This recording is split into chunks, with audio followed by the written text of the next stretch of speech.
आज मैं आपको सचिन तेंदुलकर की एक ऐसी पारी के बारे में बताना चाहूँगा। इसी पारी के कारण सचिन तेंदुलकर भारतीय क्रिकेट के भगवान कहलाए थे। ये जो इससे पहले इस पारी को खेलने से पहले सचिन तेंदुलकर भारतीय टीम में अपनी योग्यता तो सिद्ध कर चुके थे। सचिन तेंदुलकर वनडे में जब बल्लेबाजी करने आते थे, आपको याद होगा, ये कोई 5वें या 6वें नंबर पर बल्लेबाजी करने आते थे। तब इनको कोई 40 ओवर ख़त्म हो चुके होते थे। कारण क्या था, इंडिया की बैटिंग लाइनअप शुरू से बहुत अच्छी रही थी। तो यहाँ जब इनको 40वें ओवर में ये बल्लेबाजी वनडे में आते थे करने, तो इनको कोई ज़्यादा बॉलिंग मिल नहीं पाती थी। ये यूज़फुल रन तो बना जाते थे, 40-45 रन तो बना लेते थे 30 बॉलों पे, पर इनको कभी शतक बनाने का मौका नहीं मिला था।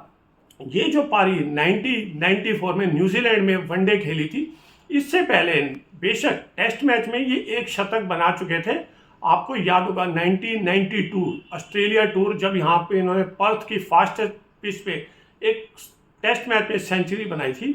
पर यहाँ पे सचिन को मलाल था कि वनडे में ये सेंचुरी नहीं बना सके थे। बेशक इस पारी से पहले ये 78 वनडे खेल चुके थे भारतीय टीम के लिए। वही ये 5वें 6वें नंबर पे आते थे, इनको मौका नहीं मिल पाता था, ज़्यादा बॉलें फेस नहीं कर पाते थे, रन नहीं बना पाते थे।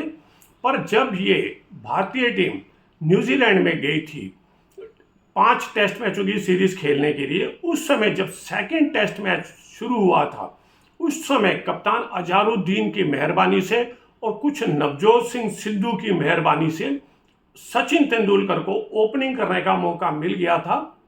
कारण क्या था, अजहरुद्दीन भारतीय टीम के कप्तान थे और नवजोत सिंह सिद्धू ये भारतीय टीम के ओपनिंग बल्लेबाज थे।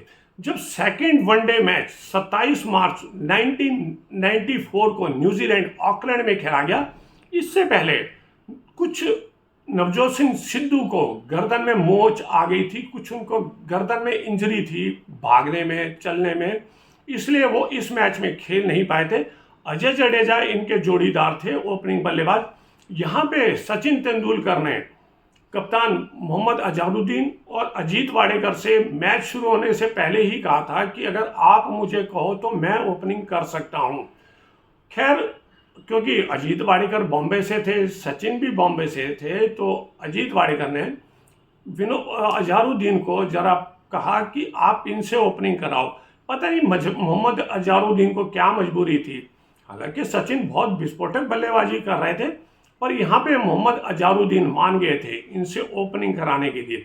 जरा आप ये देखिए, इस पिच पे जहाँ ये मैच खेला गया था, वनडे सेकंड था, इससे जो पहले वनडे खेला गया था वो इंडिया जीत गया, न्यूजीलैंड जीत गया था।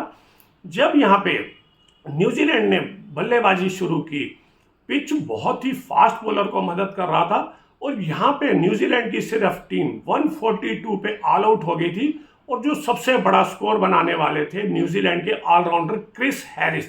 और जरा भारतीय गेंदबाज जो फास्ट बॉलर थे, इनकी परफॉर्मेंस देखिए आप क्या थी।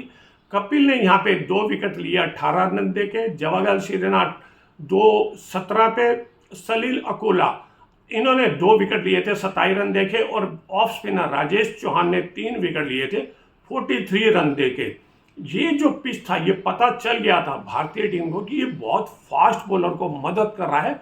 उसके बावजूद भी सचिन तेंदुलकर ओपनिंग करने के लिए तैयार थे, क्योंकि सचिन तेंदुलकर को इस पारी से अपने आप को प्रूफ करना था और इनकी यहाँ से पूरी लाइफ लाइन चेंज हो गई थी। बेशक जब इंडिया की पारी शुरू हुई थी, अजय जडेजा के साथ मोहम्मद अजहरुद्दीन या संजय मंजरेकर भी ओपनिंग कर सकते थे, क्योंकि इन दोनों को कोई 10-12 साल इंटरनेशनल क्रिकेट खेलते हो गया था और ये फास्ट बॉलर को अच्छी तरीके से खेल सकते थे। बहरहाल जो भी है, सचिन यहाँ पे जो इन्होंने पारी ऐसी खेली थी, ऐसी विस्फोटक पारी खेली थी। मुझे याद है ये 27 मार्च जब ये 1994 में खेली थी, तब उस समय हिंदुस्तान में होली का दिन था। जब तक ये सचिन तेंदुलकर पारी खेल रहे थे, बाहर मैदान में कोई भी बाहर सचिन की पारी देखते रहे और होली का कोई रंग नहीं था पूरे हिंदुस्तान में। यहाँ जब सचिन ने अपनी पारी में इन्होंने 49 बॉलों का सामना किया था और इन्होंने 82 रन बनाए थे और 15 चौके और 2 सिक्सर इन्होंने मारे थे। इस पारी में अगर सचिन तेंदुलकर चाहते, अगर ये थोड़ा सब्र से खेलते, तो ये वर्ल्ड की अपनी फास्टेस्ट वनडे सेंचुरी बना सकते थे। जब इंडिया का स्कोर 68 रन था तब इन्होंने अपनी हाफ सेंचुरी पूरी कर ली थी। इस मैच को, ये 79 इनका मैच था, इससे पहले इन्होंने कभी भी ओपनिंग नहीं की थी। बेशक सचिन तेंदुलकर ने कोई 344 वनडे खेले हैं जिसमें इन्होंने 15,310 रन बनाए हैं, इनका 48 का एवरेज है। आपको एक विशेष बात मैं बताना चाहूँगा कि सचिन ने जो वनडे में 49 सेंचुरी बनाई है, उनमें इन्होंने 45 जो सेंचुरी अपनी बनाई है वो एज ए ओपनर बनाई है। जैसे मैंने बताया कि न्यूजीलैंड उस टाइम ठंड का टाइम था और वहाँ पे जो इनके फास्ट बॉलिंग लाइनअप थी वो बहुत स्ट्रॉन्ग थी। डैनी मॉरिसन इनके फास्ट बॉलर थे, Chris Pringle, Matthew Hart, Gavin Larsen, Chris Harris, ये भी इनके फास्ट बॉलर थे।